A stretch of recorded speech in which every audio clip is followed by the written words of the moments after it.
Sami Idriss, donc je suis chargé de cours à la fac de médecine Paris 5. Je suis co-thérapeute à la consultation du professeur Moreau à l'hôpital Avicenne, au CHU d'Avicenne, et formateur en fait chez Panacea pour ces questions culturelles, en lien avec la migration, l'exil, la mobilité de population.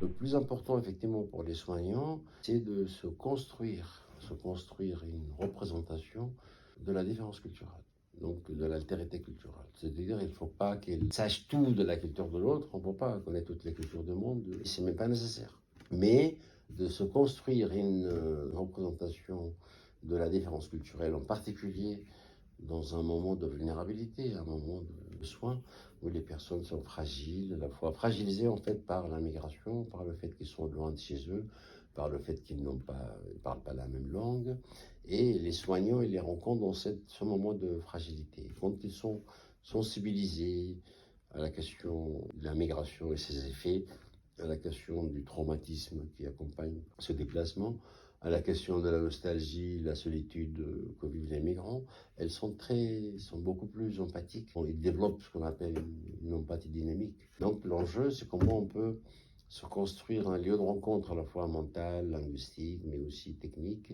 qui permet à ce que les professionnels fassent leur travail avec moins de souffrance, avec moins de difficultés, et les patients puissent bénéficier des actes des professionnels sans qu'il y ait des régressions ou des conflits ou des souffrances de plus de ce qu'il y est déjà induit par la maladie et la migration.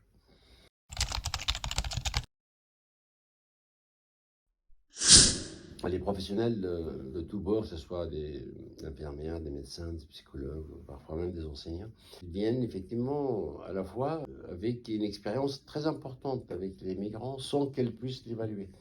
Autrement dit, ils ont déjà un parcours qu'ils ont fait avec des patients qui viennent du monde entier, en fait. Et après, ce sont des choses qui les marquent, des expériences qui parfois, positives ou négatives, parfois ça les plombe aussi.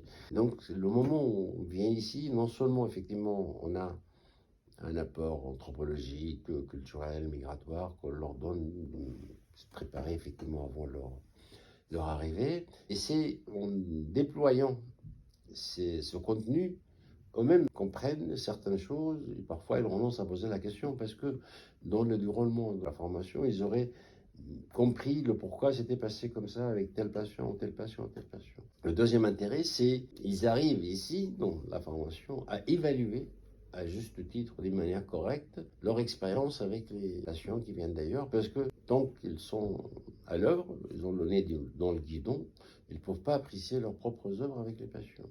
Et c'est dans un second temps, quand ils racontent une histoire, quand ils racontent ce cas clinique, ils se rendent compte à quel point ils étaient créatifs, à l'insu de leur plein gré, comme disait Richard Virenque.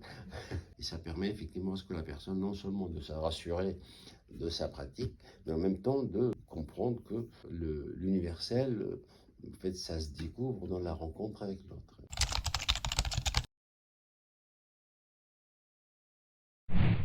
La première chose, effectivement, disposer d'un temps pour soi, effectivement, pour pouvoir sortir et réfléchir sur sa pratique. Deuxième chose, effectivement, pouvoir, quand on est plus que 3, 5, 6, 10, c'est cette globalité permet à ce que la personne puisse se saisir des nouveaux outils, des nouvelles manières de faire, et de pouvoir réfléchir avec le groupe, parce que quand on est un groupe, en fait, on apprend beaucoup plus quand on a parté. Le retour, effectivement, au service, la personne est boostée, à la fois sur le plan personnel, mais sur le plan aussi professionnel.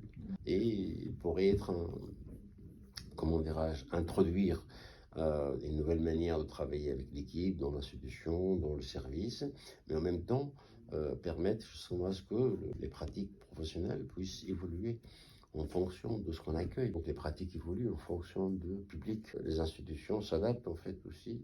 Ça nous permet aussi d'apprendre plus sur l'autre et d'apprendre plus sur nous-mêmes.